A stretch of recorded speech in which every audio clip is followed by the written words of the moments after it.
Okay, and we are live right now. That's great. So welcome officially again to the fifth Advanced Marketing Training Q&A session.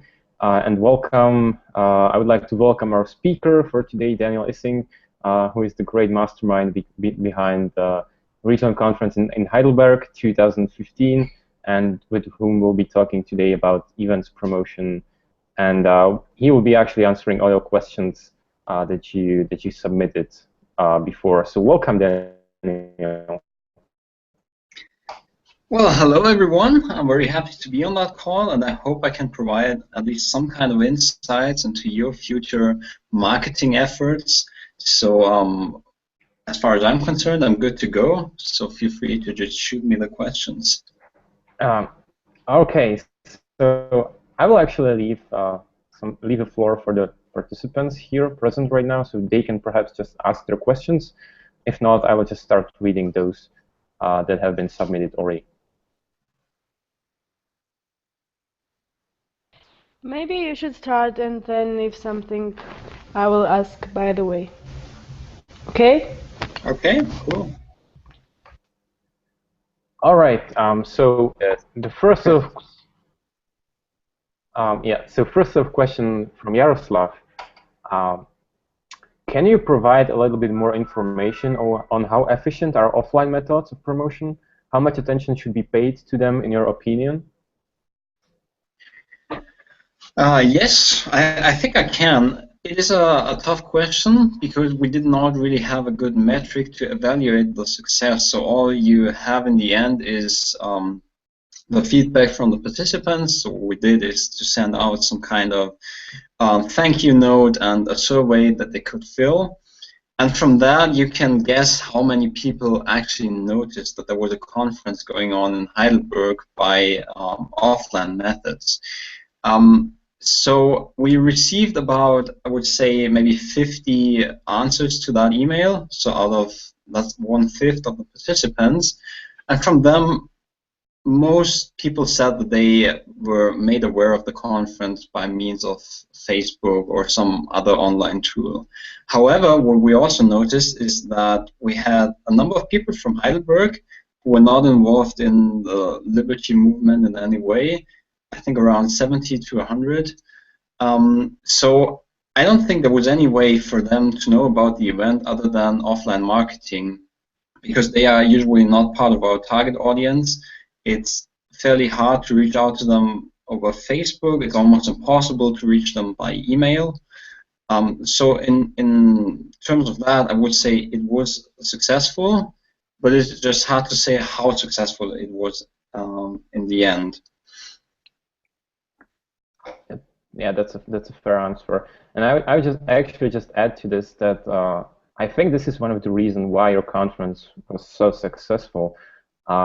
And it's because we actually don't pay that much attention to offline promotion when it comes to regional conferences.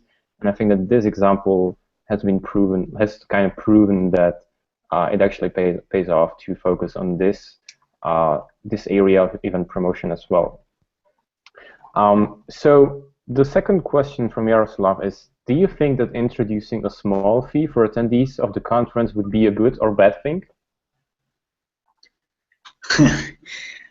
We've been pondering about that question for quite a long time until we decided not to go for the fee.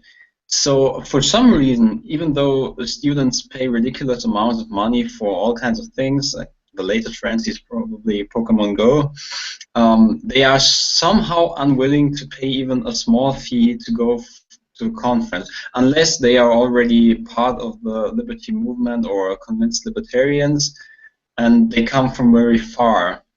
So the reason why we decided not to have a fee is because I believe that students from Heidelberg who were not involved in what we do before might deter them just from coming to the conference.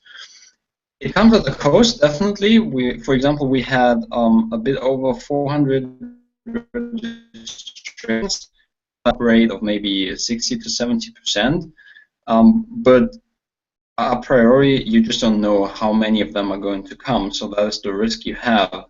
And if you introduce a fee, that will mean that almost I would say 90% of those who pay the fee are actually coming to your conference. It's probably a trade-off. If you have no fees, that means higher attendance, but how much, it's hard to say, 10, 20% maybe, but it makes planning a lot more complicated. So I think it's just hard to give a general advice on that, and it might depend on, well, maybe even the cultural circumstances of the city where the conference takes place. Maybe people in, say, Poland or some other country are more okay with paying for that than Germans are. Yeah. All right. Okay, so that was everything from Yaroslav. Let's go for questions right now from Paul. So how many posters did you spread across Heidelberg, and how did you finance them? Okay, so so on the one hand, we had the official posters that were quite expensive to print actually, and where you needed a permission to hang them. I think we ordered a bit more than 30 copies. That's what the city allowed, so no more than 30. It might be different in other cases. But in addition to that, we had ordered, I think, 500 posters or so that we just distributed randomly at the university or somewhere else. In terms of costs, I think posters overall came to maybe 300 euros or so. And the way we financed them was mainly through local sponsorships. So in addition to all the marketing we did, there was also a fundraising campaign which earned us some 5,000 euros. And just because of that, we were able to do something more in terms of promotion. It was a very diverse mixture actually of sponsors. So we had individual companies, we had the leader of the local Hayek club in Heidelberg, then there were just foundations that gave some money. So yeah, well, in the end, it all comes down to donors that you have, and we were happy enough to get some donations for that conference, and this allowed us to do something more for marketing. That sounds great. So yeah, it sounds almost like Germans are not willing to pay any attendance fee, but on the other hand, like sponsoring conferences, it's a completely different thing. All right, so how did you actually reach Roman Herzog? I basically just went through a list of people who might be sort of free market leaning and who are famous enough to be recognized by other students. And he was one prominent guy. I think he is even part of the some board of advisors to the Hayek Foundation in Germany. And what we have for all these presidents is that they still do have a secretary, even if they are no longer in office. And what I just did is we drafted a nice letter that we sent to this address. It was actually fairly easy to find that online, and I was surprised to receive a positive response in that case. We tried a couple of more former presidents, so it's not impossible to reach them. The only thing is that you will not be directly in contact with the president, of course, but with some secretary. Yeah, and in that case it worked. But there was no magic behind it, I think. We tried quite a number of people for statements or, yeah, some other coverage of the conference, and this one was successful. So my advice in that case, I guess, would just be to make a list of all people that you think could support the conference in some way, whether it's just by a statement or some endorsement, and then try to reach out to them. Maybe not just an email, because emails are overlooked easily or ignored because they don't seem to be important. But if you write a nice letter, use maybe a bit thicker paper than you would usually do, a nice envelope. Sometimes it's these little things that make the difference. and that's how we went about it. That sounds really great. Thanks for that. All right, third question actually from Paul is, it seemed like you were very involved in the organizing process. Have you been able to delegate some of the tasks along the planning? Can you maybe repeat the first part? It seemed like you were very involved in the organizing process. So have you been able to delegate some of the tasks along the planning? Yes, I have been able to do that, and so I should, at the very least, give credits to Caroline Ripke, another LC from Germany. Without her help, I think the conference would have been impossible. And there were more of them. We had quite a good team in Heidelberg, although I would say the bulk of the work was done by the two of us. Yes, it is definitely possible to delegate tasks. Some are very easy to delegate, like contact this or that speaker. You have some draft for the email or whatever you're going to send them, and this is very easy to delegate and to have someone else do it. Or make a list of potential sponsors and contact them. Or if you go for offline marketing, just help distribute flyers. I mean, that takes a lot of time, hanging posters and distributing flyers. It's fairly annoying, I would say. I've done that for the last 2.5 years, and I still don't like it. People are not very grateful if they receive flyers.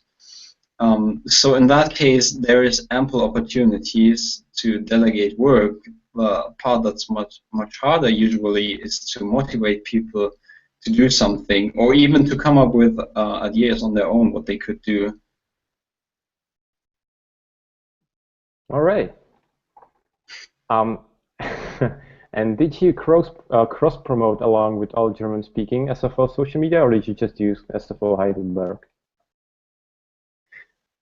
We definitely used the German Facebook page for that, as well as different local groups. For example, the ones that are based in Baden-Württemberg, so the same province that Heidelberg is in. There's a couple of groups that were very close and that helped promoting the conference. We have the newsletter. So yeah, we did definitely try to reach out to the whole German network, because after all, the largest number of attendants was probably not from Heidelberg. So they are libertarians that think we are doing something great, and they would travel from pretty much wherever they are, at least when they're in Germany. So it is important to reach out to them, not just focus on the specific region where the event takes place, but also the broader audience. I think in the past what we did is we focused on the circle or the network we already had, and this is important because they will make up most of your conference attendance, but at the same time try to reach out to local people, not even beyond students, I would say. It's a student conference, of course, but there might be a lot of more people, maybe from some classically liberal or just liberal party that might be interested in going there. Yeah. Okay, thanks. So that's everything from Paul. Now let's transition over to David Maramoti's questions. So first one is, when have you, when did I start promoting the event? When we started promoting, is that right? Well, he basically asked when should he start to promote, but yeah, when did you start? Okay. Well, generally speaking, the earlier the better. I mean, you should start as early as possible. So, say if your conference is taking place in October, it's not too late to not too early to start now. Just keep in mind that people forget things. So even if you tell them there's an awesome conference going on in some place in October, and they think you're right and would like to go, they might have forgotten about it by the time the conference takes place. So starting early with promotion does not only mean that you inform them ahead of time, but also that you keep reminding them of the event every now and then. So if people already know that there's a conference in October 2 months before it starts, that's very good because they probably won't have any other dates scheduled then. But you need to keep reminding them as often as possible. Just don't be too annoying, but that rarely happens because we all just have limited time for promotion, and it takes a lot of effort.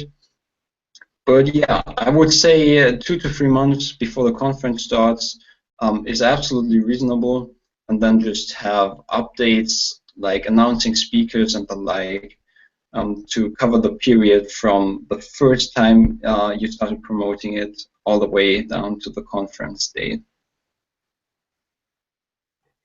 That's awesome, and I think it's really great that you mentioned that we should like keep reminding people, because I think it's very important to realize that getting people registered actually is not entirely the end of the whole process. You just need to keep them excited, keep them updated, and generally, yeah, reminding them that like this event is actually going to take place very soon. So yeah, this is great. Like the second question for David is actually more of from the perspective of crisis management, but let's go for it. So how should I act if a speaker declines a few weeks or days before the conference? Good question, and I wish I would have the perfect answer for it, which I don't.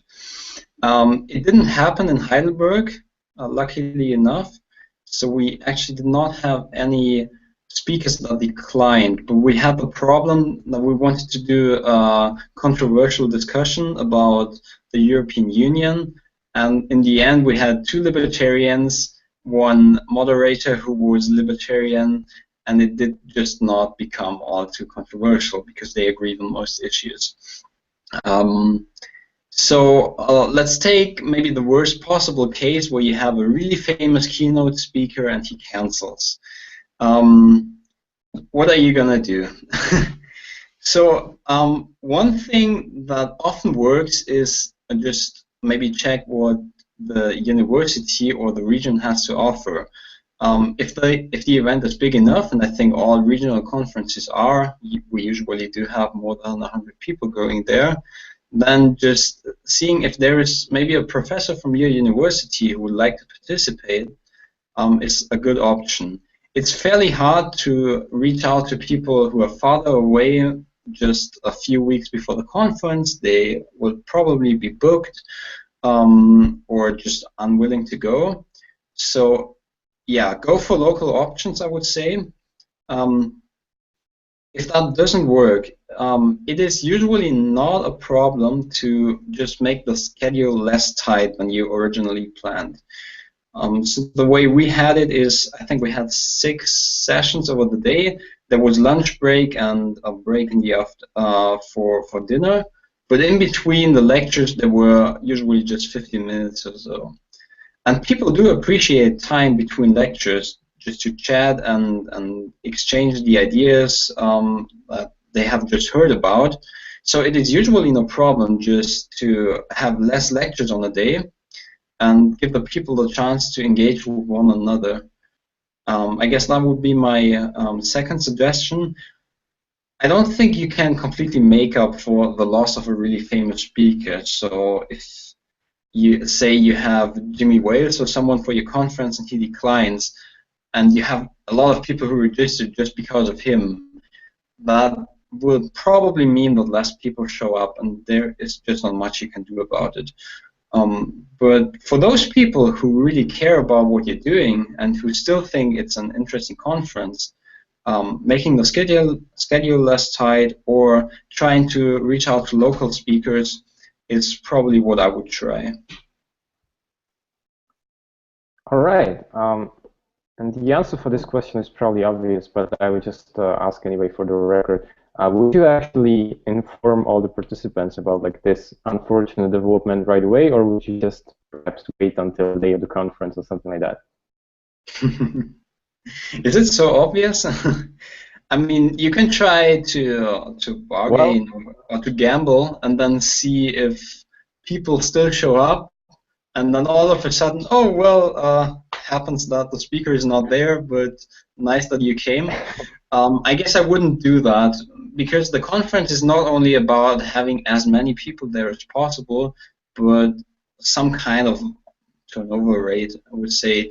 So the people who go there should be satisfied with the conference experience, and if they don't get what you promised to them, if you say there's a fantastic lineup, free food and all that, and in the end you just serve some chips and there's no big speakers there, everyone will be fairly disappointed, and this does not really shine the brightest light on the organization, on your conference, and is unlikely to make people more interested in what Students for Liberty is all about. So yes, do inform them ahead of time, even if that means less people at the conference. That was a perfect answer. Yep. Okay. So yeah, second question. No, we will actually continue with question from Anya from Poland. So how to convince the potential sponsors and partner of our event? Okay.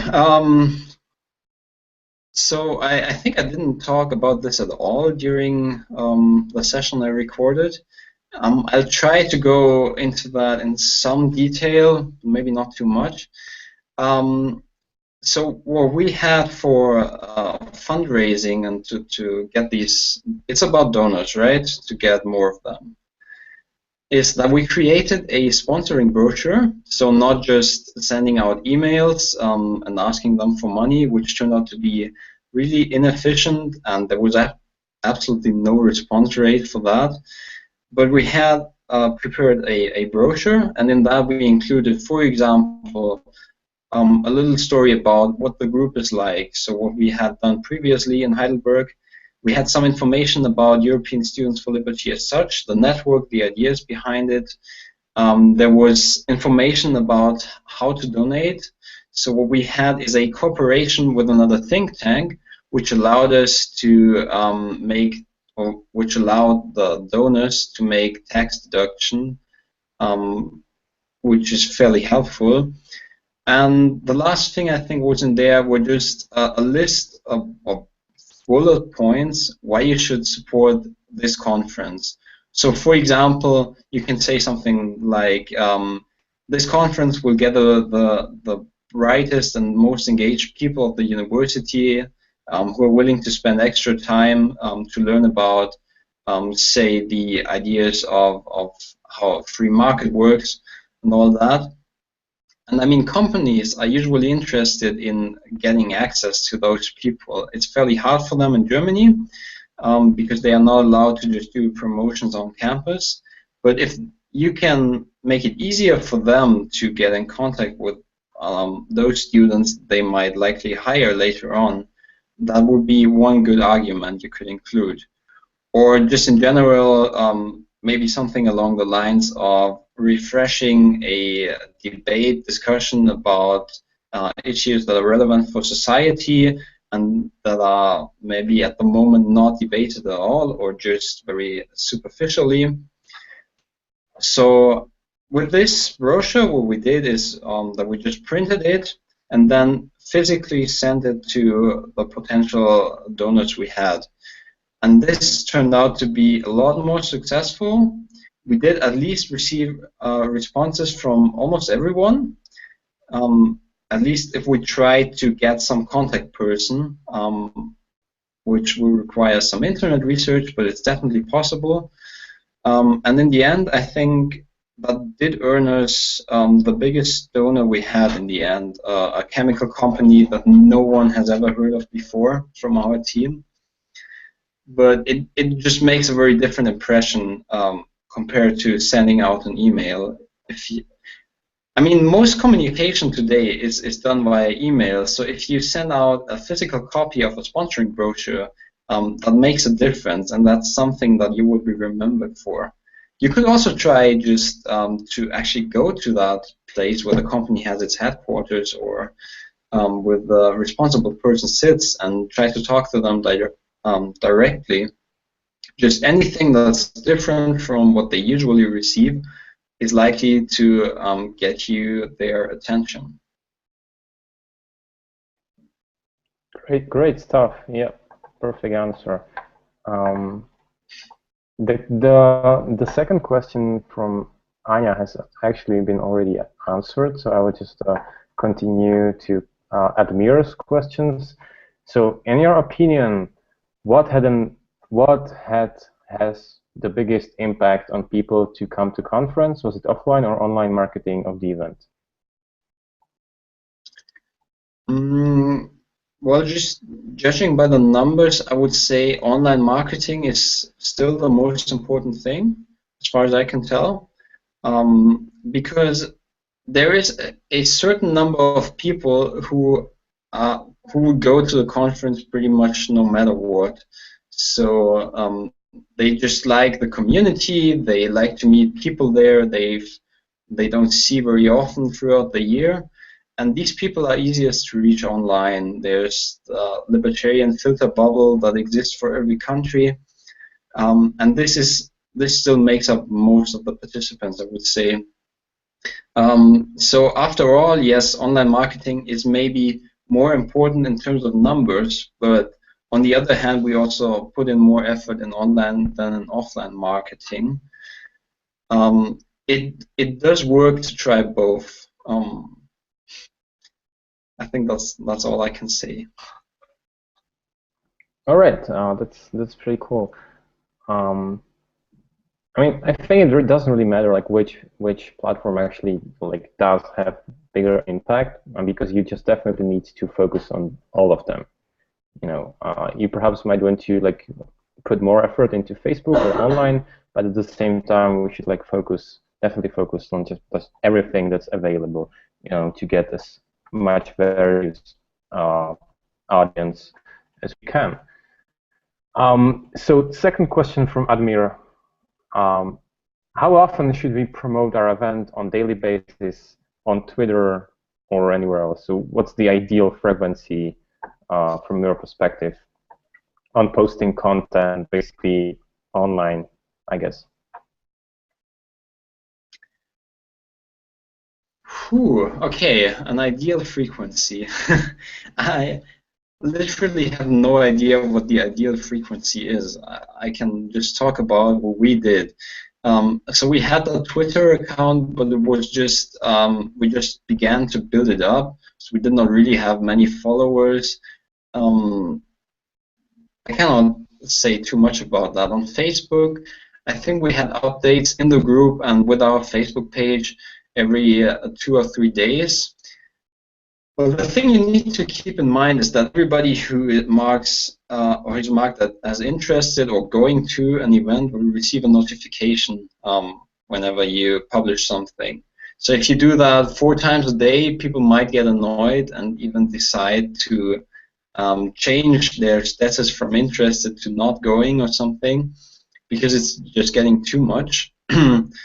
On the other hand, if you just do it once a week, it's probably easy to miss, because there's a lot of traffic on Facebook. All of you know that, invitation for games and invitation for this and that, new comments in some group. There's a lot going on, and it's practically impossible, I would say, to find just the perfect frequency. But anything in between doing it on a daily basis and once per week is what I think worked best from experience. Yep, that sounds pretty good. Okay, so like these were actually all the questions we had. So if you guys here present have any others, just right now is the right time to ask. Can I ask something? Sure. Sure. Yeah, I wanted to ask, what do you think about selling the swag? Our conference is free of charge too, and we had this idea just to make some cool stuff and sell it. And what do you think about it? What do you mean by cool stuff? What kind of things? Swag, for example, we wanted to make the design of notebooks and then sell it. All right. Well, the problem I see with that, I think it's a cool idea, generally speaking, but so for our conference at least, we did have a lot of swag that was for free. We had a cooperation with a number of magazines that were libertarian-leaning. There were T-shirts from ESFL and more of that. So anyone who wanted to take home swag was able to do so without paying anything. And I'm just not sure if there are a lot of people who would go for swag that you have to pay for, unless it's really cool. I mean, I'm not saying that you cannot come up with something that people value so much that they pay for it. Just that there is a lot of stuff that's for free, and then people tend to take whatever is without charge, right? Yeah, of course we will have that free stuff too, but maybe we thought that we should make something that people will be really willing to pay for. So let's see. I don't know if we'll make that. I mean, I would not necessarily advise against it. It can work, definitely, and maybe Michael has some more ideas on that. If it's worth a try, maybe he has some experiences with that. It's just, I think people usually just take the stuff that's for free, and it's hard to come up, or at least it would be hard for me to come up with something that they might pay for. But that doesn't mean it's not going to work. You just, well, what you have to keep in mind that there will be some costs associated with producing that swag, and they might be substantial. So unless you really think it's worth doing it, maybe not. Okay, thank you. Yeah, I actually don't have any personal experience with that because we have never tried to sell any swag during our conferences, but I actually have been to some libertarian conferences where people were actually selling some swag. For instance, like these conference made to measure pins, just with the name of the conference and the logo and stuff. And like, but the price was still pretty much symbolic. And I think that if you guys are actually willing to like invest money into creating your own swag, I'm really not sure if you'll be even able to just like give a proper, like take proper return on these investment, because like if you're just going to sell these pins for like a very symbolic price, then you actually might end up with even less money that you had to invest in the first place. So it's really up to you just to come up with a good business plan and just to think it through. Yeah, that's probably the only advice I have. Yeah, okay. All right, so yeah, anyone else has any other question?